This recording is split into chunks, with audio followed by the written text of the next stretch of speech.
እንዴ ፕሮፋይል የሚያደርግ እኮ አለ ፊልም ላይ ያለውን ሰውዬ እኮ ክርስቶስ ብሎ ፕሮፋይል የሚያደርግ ሰው አለ መረጃ አምጣ በለኝ መረጃ አምጣ መረጃ አምጣሽ መረጃ አምጣ ሉተራን ቤተክርስቲያን ያሉት ስዕሎችን ትቀበላል መረጃ አምጣ እኛ በመጽሐፍ ቅዱስ ብቻ አናምንም መጽሐፍ ቅዱሳዊ ደግሞ ማለት መጽሐፍ ቅዱስ ብቻ ማለት አጋንንታዊ ትምህርት ነው ብለው ከተናገሩት ውስጥ አንደኛው ይሄ ፈለገ የተባለው ሰው ነው ቪዲዮ አለ ምን ብሎ ነው ያለው 66ቱ መጽሐፍ ቅዱስ የረከሰ መጽሐፍ ነው ያለው ቃል በቃል የረከሰ ቅድስና የጎደለው መጽሐፍ ነው አይኔን አበራው ሲል ይመጣል አንድ ነጭ ይመጣል ሰዶማዊ ይሁን ጌ ይሁን ምን ይሁን የማይታወቅ በጣም የሚያሳዝን ዘመን ላይ እኮ ነው ያላችሁት ኦርቶዶክሳውያን እንዴት ነው እንደዚህ የቆሸሻችሁት ኧረ መታጠብ ያስፈልጋል ኧረ አይምሮን ማስተካከል ያስፈልጋል ፕሮቴስታንት እኮ መብታቸው ነው እነሱ በእነሱ ምንም አይነት ህግና ስርዓት ስለሌለ የፈለጉትን ሊያደርጉ ይችላሉ እነሱ እናንተ ምን ሆናችሁ ነው የኢትዮጵያ ቴሌቪዥን እና ከዚህ በፊትም ማስተላለፍ ያለው የጌታ እንኳን በዓል ሆኖ እኮ አምላካችን መድኃኒታችን ኢየሱስ ክርስቶስ እኮ አይባልም ጌታችን እንኳን አይባልም ለኢየሱስ ክርስቶስ ልደት ለኢየሱስ ክርስቶስ እንዲ ነው እኮ የሚሉት እንጂ እኮ እንደዚህ እኛ እንደምን የኛ በዓል ሆኖ የኦርቶዶክስ በዓል ሆኖ እንደዛ አይሉንም ይሄ ይስተካከለ ብዬ ተናግሬያለሁ ከዚህ በፊት ዳሩ አንተም ኦርቶዶክሱ አይ እስላሞች አሁን በዚህ አደንቃቸዋለሁ አንድ እስቲ ንካይ ነብዩ መሐመድ አንድ እስቲ የቴሌቪዥን ኢትዮጵያ ቴሌቪዥን ሞንክ ፋና ሞንክ እስቲ ንካ አላህ አንተ ኦርቶዶክስ ምን አለበት ባይ በምን አለበት ታንቀህ በዲያብሎስ ታስረህ የምትሞት የተበላሸ ዘመን ትውልዱ ጠፍቷል እና ምንድነው ያዘንኩበት ገዳም ውስጥ አንዳንድ ዶክመንተሪዎችን እዩስቲ ሄዶ አለት ፈልፍሎ የሰራው ቅዱስ ላይ ከመንገድ ላይ የተገዛ የነጭ ፎቶ ወስዶ ይለጥፋል ይው አይነት አለው ልንገራችሁ ቅዱሳን መላእክት ኢየሱስ ክርስቶስ እመቤታችን በጊዜ የነበሩ ሐዋርያት ስዕላቸው ነጭ አይደለም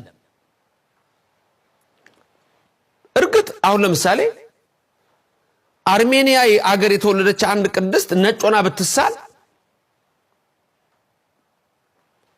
ወይም ደግሞ አንድ ቦታ ላይ ግሪክ ውስጥ ያለች አንዲት ቅድስት ነጭ ሆና ብትሳል እኔ በሱ ክርክር የለኝም ኢየሱስ ክርስቶስ ግን ነጭ አይደለም ድንግል ማርያም ነጭ አይደለችም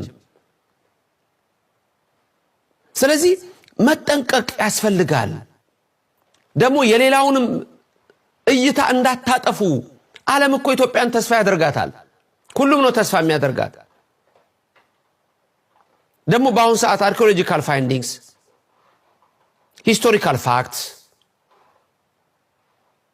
እነዚህ ሁሉ የሚያሳዩት በዛ ዘመን የነበሩ ሰዎች መልክ ምን እንደሚመስል የታወቀ ነው ስለዚህ ይሄ በየገዳም ይሄዳችሁ የምትለጥፉትን ባካችሁ የተለጠፉትን ቢሆኑ ቀይሯቸው አሉ ቅድም እንዳልኳችሁ አንዳንድ የግድ ሁሉ ነገር የኢትዮጵያን አይነት ይምሰል አይደለም የማይመስሉ አይመስሉም የሚመስሉት ይመስላሉ ኢየሱስ ክርስቶስ ይመስላል በዛ ነው መብራን ትመስላለች በዛ ነው የመላእክት አገላለጥ በዛ ነው ይገለጻል ስለዚህ ይሄ በአብዛኛው የፕሮቴስታንቱ ዓለምና የካቶሊኩ ዓለም ብዙ ነገሮችን አጥፍቷል ክርስቲያኖች ብዙ ነገሮችን አጥፍቷልና ባካችሁ አንዳንዶች የሚጠቅሱት ለምሳሌ አይሁድ የእስልምና እምነት የፕሮቴስታንት እምነት ምንም አይነት ስዕልና ኢሜጅ አያስፈልግም ባዮች ናቸው አሁን እንኳን ፕሮቴስታንቱ እንኳን በየጊዜው እየተቀያየረ ነው የሚመጣው ግማሹ ይቀበላል ግማሹ አይቀበልም ስዕል በፊት አልነበረም የፕሮቴስታንት አሁን አለ የሚገርማቸው አሁን የድንግል ማርያምን ስዕል ኢሜጅ ሁሉ አይቀበሉም ነበር ፕሮቴስታንት በውጭ ዓለም አሁን እዚያ ቀርጬ ባሳያችሁ በየእንትኑ ላይ ሁሉ ለጥፈዋል የመቤታችንን ሁሉ እያደረጉ ነው ያሉት ስለዚህ ብዙዎቹ ምንድነው ዘጸአት ምዕራፍ 20 ላይ እግዚአብሔር ለሙሴ ከኔ በቀር ሌሎች አማልክት አይሁኑሉ ብሎ በላይ በሰማይ ባለው በታችን በምድር ባለው ብሎ የማናቸውን ምሳሌ የተቀረጸው ምስል ላንተ አታድርግ የሚል ትእዛዝ ሰጥቶታል አትስገድላቸው አታምልካቸውም የተቀረጸ ምስል ይሄ ከእግዚአብሔር ውጪ የሆነ ጣዖትን ነው ቃሉ የሚለው በጣም የሚገርማችሁ ደግሞ ይሄ ቃል የት እንኳን እንደተጻፈ አያውቁም። ይሄን ሲጠቅሱ ይሄ ቃል የተጻፈው ራሱ ጽላቱ ላይ ነው። ጽላቱ ላይ ተጽፎ የተሰጠ ነው። አታምልካቸው፣ አትስገድላቸው። እኛ ስዕልን ቅድም ስጀምር እንዳልኳችሁ ወረቀቱን፣ ሸራውን፣ ቀለሙን፣ ጨርቁን፣ ፍሬሙን አይደለም የሚወክለውን ነው፣ ሪፕሬዘንት የሚያደርገውን ነው። ለምሳሌ የምትወዱትን ሰው ሁሌ ሲጀመር ይሄ መጽሐፍ ቅዱስ የኢትዮጵያ መጽሐፍ ቅዱስ ማህበር ያሳተመው መጽሐፍ ነው። መጽሐፍ ቅዱስ ለመሆኑና ከሌሎች መጽሐፍቶች መለየቱን ለማሳያ የተደረገ ምልክት ነው እንጂ ይሄን መስቀል እያሰብኩ እኔ መጽሐፍ ቅዱስ አንስቼ አልሰግድም፣ ለዚህ መስቀል አልንበረከክም። ግን መጽሐፍ ቅዱስ መሆኑን ከሌሎች መጽሐፍቶች ለመለየት የተቀመጠ ምልክት ነው። ለምክንያት ከተባለ ደግሞ መስቀል የክርስቲያኖች የኢየሱስ ተከታዮች ምልክት ስለሆነ ነው እንጂ ለዚህ መስቀል ሰግጄ ነው መጽሐፍ ቅዱስ ማነበው። እንደዛ ነው የምታነቡት እናንተ ቤተ እምነት። እሺ ሁለተኛ ጥያቄ። እሺ ቀጥል ቴዲ። ሰዓት እያዝክ ቴዲ፣ ሰዓቴን በጣም ኢንትራፕት እያደረግህ አትረብሸኝ። የኔ ሰዓት ነው። ከቴዲ ጋር ካንተ ጋር አውራ። ከቴዲ ጋር አውራ። አቋርጠህ ከቴዲ ጋር የኔ ሰዓት ነው። የኔ ሰዓት ነው። ቀጥልሽ። እሺ ሉተራን ቤተክርስቲያን ያሉ ስዕላቶችን ትቀበላለህ? እኔ እዚህ ድረስ ነው ቴዎሎጂ ያጠናው። ሉተራን ቤተክርስቲያን ያሉት ስዕሎችን ትቀበላለህ አትቀበልም? ሉተራን ቤተ እምነት ውስጥ ያሉ ቤተ እምነት እንቅስቃሴዎችን ከመጽሐፍ ቅዱስ ጋር የተያያዙትን እቀበላለሁ። ስዕልን ግን አልቀበልም። መረጃ አምጣ በለኝ። መረጃ አምጣ። ስዕል መረጃ አምጣሽ። መረጃ አምጣ። ሉተራን ቤተክርስቲያን ያሉት ስዕሎችን ትቀበላለህ? መረጃ አምጣ። መረጃ አላምጣም። ስዕላት የለም ብለህ ነው የምታምነው? መረጃ አምጣ። መረጃ አምጣ በለኝ። መረጃ አምጣ። ስዕል የለም። መረጃ አምጣሽ። መረጃ አምጣ። ሉተራን ቤተክርስቲያን ያሉት ስዕሎችን ትቀበላለህ? መረጃ አምጣ። መረጃ አላምጣም። ስዕላት የለም ብለህ ነው የምታምነው? መረጃ አምጣ። እሺ አትይኝስ ጉግል ማድረግ አይችልም። ምንድን ነው ዲያቆን ፈልፍሌ ጎግል አትችልም? ቆይ ላመጣልህ ነው እኮ ዲያቆን ፈልፍሌ ጎግል አድርጋ እንግሊዝኛችንን ጎግል ፈልፍሌ ታሳይ። ቴዲ ሰዓቴን እያየ ቴዲ ሰዓቴን እያየ ቴዲ ሉተራን ቸርች ሄይ ሲሪ ፈለገ ዲያቆን ነው አይደለም? አይደለም ፌክ ነው። ይሄው ሲሪ ወይ ሉተራን ቸርች ሄይ ሲሪ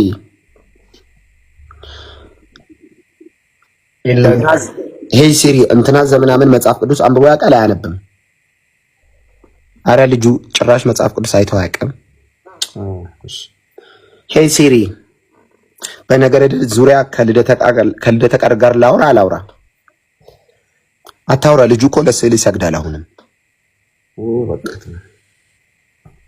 ሄይ ሲሪ ኤርሚያስ እዛ ቤት ሽብር ፈጥሯል አልፈጠረም? ያው ተመልካቾቻችን ያው እናንተ አሳያለሁ።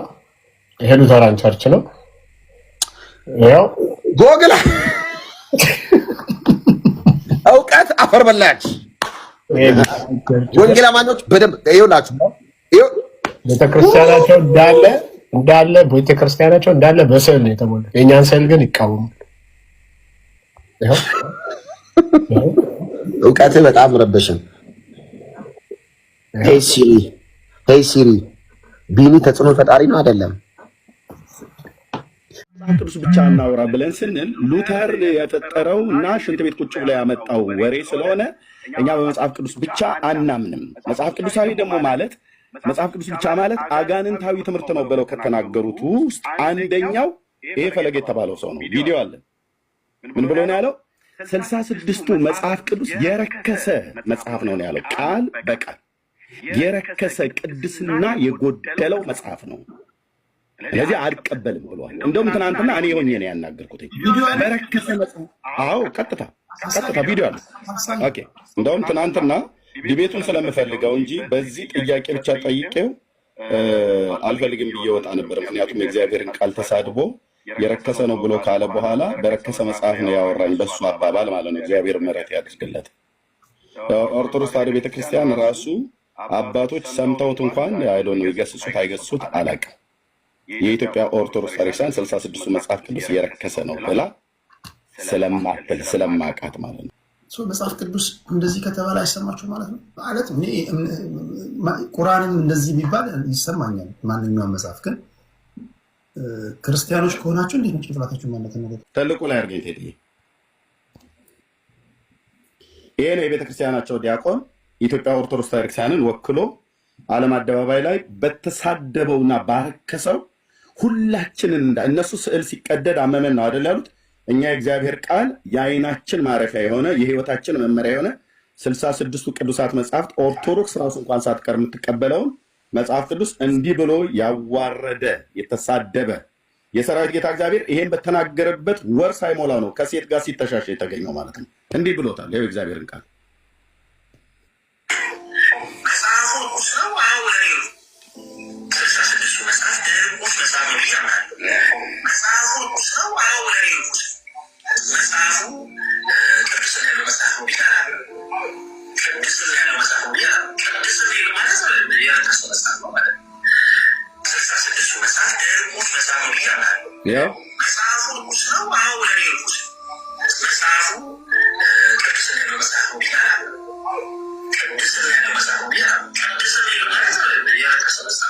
እያንዳንዱ ኦርቶዶክሳዊ ዝም ብሎታል። በዚህ ቪዲዮ ላይ ማንም ትክክል አይደለም ያደረገው ብሎታል።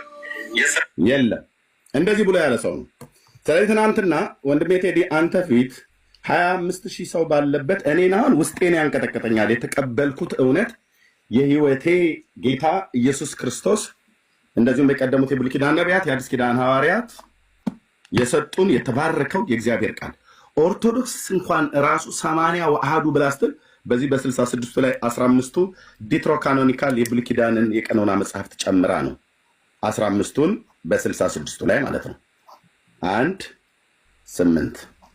80 ወአሐዱ እንኳን ያለችው ይሄንን ብላ ነው። እኛ እነሱ ስዕል ተቀደደ ብለው ይሄን ያህል ከደነፉ እኛ እግዚአብሔር ቃል እንደዚህ እየተሰደበ ችየው ነው ትናንትና አንተ ፊት ያወራሁት እንጂ ከዚህ ጥያቄ ይሄን ቪዲዮ አሳይቼ ከዚህ ጥያቄ ነበር ጠይቄው በየትኛው መጽሐፍ ልታወራ ነው የምትፈልገው ብዬ ልለው ነበር። ግን እፈልገው ነበር ቴዲ ለ10 ዓመት አልተሳልኩም ጧፍ አገባለሁ ብዬ እኛ ቤት ጧፍ የሚገባ ነገር ስለሌለ ግን እፈልግ ነበር የኦርቶዶክስ አሁንም የምፈልጋቸው ኦርቶዶክሳውያን ቄስ፣ መምህራን፣ ዲያቆናት፣ ካህናት፣ መነኩሴ በዚህ በአንተ ቤት በብዙ አርዕስቶች ፈልጋቸዋለሁ። በየጊዜው አሳውቃለሁ ማለት ነው የሚያወሩ ከሆነ ኦኬ። እግዚአብሔር በሰጠ ዕድሜ ክርስቶስ ኢየሱስን ለመስበክ ብቻ ነው። እዚህ ውጭ ያለው ሌላው ይቆይ። ሌላው ጥያቄ የተጠየቁት በክርስቶስ ለምሳሌ በክርስቶስ ለማያምኑ ሰዎች እግዚአብሔር ዕድሜ ሰጥቷቸዋል። ለነሱስ የተሰጣቸው ዕድሜ ለምንድን ነው ከተባለ ወንጌል እንዲሰሙ ነው። የእግዚአብሔርን ምሕረት ወደ ማወቅ ኢየሱስን ወደ መረዳት የእግዚአብሔርን ልጅ ኢየሱስ ክርስቶስን ወደ ማወቅ እንዲመጡ ወንጌል እንዲሰሙ እግዚአብሔር ዕድል ሰጥቷቸው ነው። ዕድል ነው የሰጣቸው እግዚአብሔር። አሁን ለምሳሌ እነሱ በጥፋታቸው እንዲጠፉ በኃጢአታቸው እንዲጠፉ አይፈልግም እግዚአብሔር። የማንንም ነፍስ እንድትጠፋ አይፈልግም እግዚአብሔር። ለምንድን ነው ለነሱ ዕድሜ የሰጣቸው? 100 ዓመት ሆኗቸው ከ100 ዓመት በላይ ሆኗቸው 80 ዓመት 70 ዓመት ኑሯቸው እንኳን ወንጌል እንዲሰሙ ይፈልጋል እግዚአብሔር። ስለዚህ ለነሱም ዕድሜ የሰጣቸው እግዚአብሔር ቅድም በማርቆስ ወንጌል 16 ላይ የተጠቀሰው ወንጌልን እንዲሰሙ ነው።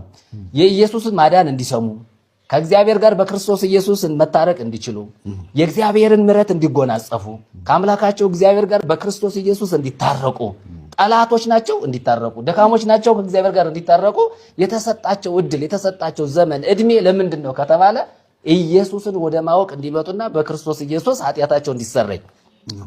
እዚህ ዮሐንስ መልእክት ላይ አንደኛ ላይ ወደሙ ለእግዚእነ ኢየሱስ ክርስቶስ ያነጻንም ሁሉ አጣዊ ነው የሚለው ቃል እውነት ለመናገር ይሄ መልእክት ለፍጥረት በቂ ነው።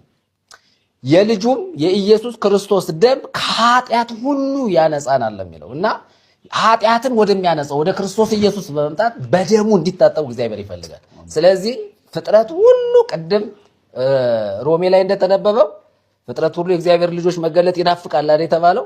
እኛ ወተን ስንናገር የእግዚአብሔር ድምጽ በምድሪቱ ላይ ያስተጋባል፣ በሰፈር ላይ ያስተጋባል፣ በትውልድ ጆሮ ውስጥ ያስተጋባል፣ በአባቶች በእናቶች ልብ ያስተጋባል። ዕድሜ የሰጣቸው እግዚአብሔር እውነትን ሰምተው ከክርስቶስ ጋር በህይወት እንዲኖሩ የዘላለም ህይወት እንዲያገኙ ማንም በነፍሱ እንዲጠፋ እግዚአብሔር ስለማይፈልግ ለብዙዎች ምን ተሰጥቷቸዋል? እድሜ ተሰጥቷቸዋል። እኔ የምኖርበት የክርስቶስ ኢየሱስ አምባሳደር ሆኜ ወንጌል እንድሰብክ እድሜ ተሰጥቶኛል። ለነሱ የተሰጣቸው እድሜ ወንጌልን ይሰሙ ዘንድ እግዚአብሔር ስለፈቀደላቸው ነው። ይሄንን እድሜ ማንም አልሰጣቸውም። 100 ዓመት ቢሞላው እድሜ የእግዚአብሔር ነው። ዓመታት የእግዚአብሔር ናቸው። ዘመናት የእግዚአብሔር ናቸውና እኔ የምኖርበት ዋና ዓላማ ኢየሱስን ለመስበክ ዳግም በመወለድ አዲስ ፍጥረት ሆኜ ኑር ተብዬ የተኖርኩ እድሜ የተጨመረልኝ ሰው ነኝ። ክርስቲያን ተብሎ እንደተጠራ ሰው እያንዳንዳችን በዓላማ ነው የምንኖረው። ስለዚህ እኔም እንግዲህ እግዚአብሔር እንደወደደና እንደፈቀደ መጠን ጌታ ኢየሱስ ክርስቶስ ከድቅድቅ ጨለማ ወደሚደነቅ ብርሃን ከጠራን ጀምሮ በብርሃን የምንመላለስ የብርሃን ልጆች ነን እና በብርሃን እንደሚመላለስ ሰው በተነበበውም ክፍል በጥበብ መመላለስ እንዳለብኝ አምናለሁ። ለሰዎችም የምመክረው በጥበብ እንዲመላለሱ። በጥበብ መመላለስ ማለት በብልጣብልጥነት መሄድ ወይንም የሌሎችን ሰዎች መቀማት በማታለል ማለት አይደለም። ጥበብ ለብዙ ሰዎች እንዲተርፍ ነው እና በውስጣችን እግዚአብሔር ያስቀመጠውን ነገር ለብዙዎች በማካፈል በጥበብ እንድንመላለስ ያስፈልገናል ማለት ነው። ክብር ለኢየሱስ ይሁን። ዘመንን ስንዋጅ በጥበብ መመላለስ እንዳለብን፣ በእግዚአብሔር ፍቃድ መኖር እንዳለብን፣ ራሳችንን ከኃጢአት አንጽተን መኖር እንዳለብን ተወያይተናል። ከዛ በላይ አሁን በብልህነት በምንኖርበት ጊዜ እግዚአብሔር ፍቃድ ምን እንደሆነ ለየን እየጸለይን ወደ እግዚአብሔር እየቀረብን በዋናነት ክርስቶስ በእኛ ውስጥ እንዲንጸባረቅ ነው። በዋናነት አሁን እኛ እዚህ የምንኖርበት ምክንያት ክርስቶስን ካልገለጠ በስራችን በምንሰራበት ቦታ ወይንም ደግሞ በምናገለግልበት አገልግሎት ወይንም ደግሞ በምንኖርበት አካባቢ ክርስቶስን እየገለጥን እንድንኖር ቅድም እንደተባለው የክርስቶስ አምባሳደሮች ሆነን እንድንኖር ያስፈልገናል እንጂ ዝም ብለን በከንቱነት እንድንመላለስ ስለማያስፈልገን ማለት ነው። ክብር ለኢየሱስ ይሁን። ስለዚህ በዋናነት ጌታ ኢየሱስ ክርስቶስን ማንጸባረቅ ይኖርብናል ማለት ነው። አሁን እንግዲህ ሰው በአዲስ ዓመት ብሎ ሲያከብር አዲስ ዓላማ በተለያየ መንገድ ሰው እንደየሐሳቡ እቅድ ያቅዳል። አንዱ እንዲሰራለው ምን ላድርግ ወገኖቼ፣ እኔም እኮ ያራዳ ልጅ እኮ ነበርኩ። ተጠልፌ ነው ጴንጤ ሆንኩት። እህቴን የረገምኩበት ጊዜ አለ፣ ያማረርኩበት ጊዜ አለ። እንዴት በዚህ በህፃንነት እድሜ ወደ ጌታ መጣችኝ፣ ወጥመድ ውስጥ ነው ያስገባችኝ እያልኩኝ እንደ ወጣት መደሰት አልችል፣ እንደ ወጣት መጨፈር አልችል። ጭፈራ ቤት ብሄድ እኔ ዲፕሬሽን፣ ምንም ባድርግ እኔ ዲፕሬሽን። ቸርች ሲሄድ ብቻ ነው ደስ የሚለኝ። ወጣት ሆነ እንዴት ቸርች ትሄዳለህ? የ21 ዓመት የ23 ዓመት የ17 የ15 ዓመት ጨዋታ እየሳበ ስንት ጊዜ ጴንጤ ላለመሆን ጥሬያለሁ። 2 ጊዜ ኦርቶዶክስ ለመሆን ሞክሬያለሁ። ትርፉ እብደት ነው። ወዲያ እብዳለሁ። ጨርቅ ነው የሚያስጥለኝ። መውጣት አልችልም ከጴንጤ ተይዤ ነው። ለዛ ነው በሄድ ይሻለኛል፣ ውሰደኝ፣ በቃ ምድር ላይ መኖር አልፈልግም የምለው። በብሬ መደሰት አልችልም። ደስታዬ ኢየሱስ ብቻ ሆነ። ወገኖች 40 ዓመት ሳይሞላችሁ ጴንጤ አትሁኑ። ሳነበው በጣም የገረመኝን ቃል ልንገራችሁ። የማርቆስ ወንጌል ምዕራፍ 15 ቁጥር 4 ላይ ካህናት አለቆች በጲላጦስ ፊት ለፊት ኢየሱስ ክርስቶስ ላይ በጣም ሲዘባበቱበት ሲያሳጡት ጲላጦስ እንደዚህ ብሎ ጠየቀው፣ የምትናገረው የለህም? እያሳጡህ እኮ ነው ብሎ ጠየቀው። ከዛ ምን ይላል? ጲላጦስ እስከሚደነቅ ድረስ ኢየሱስ ዝም አለ ይላል። ማን ዝም እንዳለ ግን ታውቃላችሁ? ሰማያት እኮ ድምጹን ሰምተው የመጡለት ጌታ ነው ቃል የለኝም ያለው። ምድርን እኮ ነይ ሲላት ካለ መኖር ወደ መኖር የመጣችለት ድምጹን ሰምታ እሱ ጌታ ነው ዝም ያለው። ሙታንን ተነሱ ሲላቸው እኮ ድምጹን ሰምተው የሚነሱለት ጌታ ነው በስጋ ለባሽ ፊት ለፊት ዝም ያለው። ኢየሱስ ክርስቶስ መገረፉ መወጋቱ ብቻ አይደለም ህመም፣ በእንደነዚህ አይነት ሁኔታዎች ውስጥ ለራሱ ማለፉ ህመም ነው። በደል ሳይኖርበት እንደ በደለኛ መታየቱ ለራሱ ህመም ነው። መናገር እየቻለ አለመናገርን መምረጡ ለራሱ በጣም ህመም አለው። እንደ ኢየሱስ ክርስቶስ ትዕግስተኛ የለም። ምንም ማድረግ እየቻለ ምንም አለማድረግን የመረጠ ጌታ ኢየሱስ ክርስቶስ እኔና እናንተን አሻግሮ ተመልክቶ ነው እንደዚህ አይነት ትዕግስት ያሳየው። የሚገርማችሁ ዮሐንስ ወንጌል ምዕራፍ 18 ቁጥር 6 ላይ ኢየሱስ ክርስቶስን ሊይዙት ሲሄዱ ኢየሱስ ክርስቶስ ማን ነው ብለው ሲጠይቁ እኔ ነኝ አላቸው ይላል። እኔ ነኝ ስላላቸው ወደ ኋላ አፈግፍገው ወደቁ ይላል። እኔ ነኝ የሚለው ቃል በኃይል ጣላቸው ወደ ኋላ። ኢየሱስ ክርስቶስ እኔ ነኝ ስላለ ብቻ ነው የወደቁት። ቢናገር ምንም ማድረግ ይችላል። ሌላ ቢናገር ደግሞ ማንም ከፊቱ ሊጠፋ የሚችል አባት ነው። ድምጹን ሰምታ የመጣችው ምድር ሂጂ ቢላት ድምጹን ሰምታ ትሄዳለች። ሰማያት ድምጹን ሰምተው ነው የመጡት። ጥፉ ቢላቸው ድምጹን ሰምተው የሚጠፉ ጌታ የኔና የናንተን ህይወት አስቦ ዝም አለ። ኢየሱስ ክርስቶስ በእንደነዚህ አይነት ጭንቅ ውስጥ ማለፉ ዛሬን ለኔና ለናንተ እንደዚህ ያለ ህይወት ነው የሰጠን። ሲጀመር ኢየሱስ ምንም አላጠፋውም ብሎ መናገር አይጠበቅበትም። ምክንያቱም ምንም ስላላጠፋ ነው ለመስዋዕትነት የቀረበው፣ ንጹህ በግ ስለሆነ ነው። ቢያጠፋማ ለመስዋዕትነትም አይቀርብም ነበር። ኢየሱስ እንደ ኃጢአተኛ የተፈረጀው በእነሱ ፊት እንጂ በአባቱ ፊት ንጹህ ነው። ንጹህ በግ ነው ለመስዋዕትነት የሚቀርበው። የኢየሱስ ዝምታ ዛሬ ላይ ስለሱ እንድናወራ አድርጎናል። ክብር ለስሙ ይሁን። ተባረክ። ማርያም ብላለች እርሱን ስሙት፣ ማርያም ብላለች እርሱን ስሙት፣ ማርያም ብላለች እርሱን ስሙት፣ ማርያም ብላለች እርሱን ስሙት፣ ማርያም ብላለች እርሱን ስሙት፣ ማርያም ብላለች እርሱን ስሙት፣ ማርያም ብላለች እርሱን ስሙት፣ ማርያም ብላለች እርሱን ስሙት፣ ማርያም ብላለች እርሱን ስሙት፣ ማርያም ብላለች እርሱን ስሙት፣ ማርያም ብላለች እርሱን ስሙት፣ ማርያም ብላለች እርሱን ስሙት። ናና ኢየሱስ ጌታዬ አንተ ነህና ቤዛዬ፣ ናና ኢየሱስ ጌታዬ